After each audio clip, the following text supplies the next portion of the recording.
Ja, hallo ihr Lieben. Ich wollte euch heute erzählen, welche Karte ich heute gezogen habe. Ich ziehe ja jeden Morgen eine Engelkarte und heute war das eine ganz tolle Karte.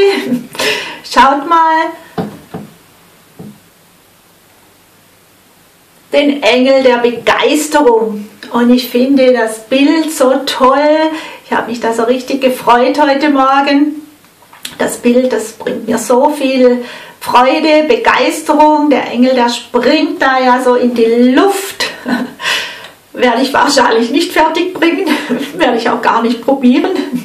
Aber er lädt mich ein, mich heute zu bewegen, ja, meinen Körper so richtig schön durchzuschütteln und zu springen und zu hüpfen. Das habe ich heute Morgen schon getan und werde da mich immer wieder daran erinnern heute, dass ich da einfach meinen Körper mehr durchschüttle und allein dadurch fließt schon ganz, ganz viel Begeisterung.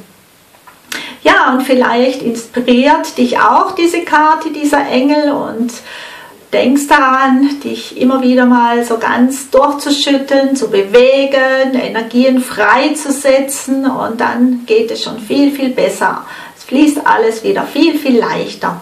Ja, das war mein Tipp für dich, meine Inspiration und dann bis später. Tschüss, bis bald.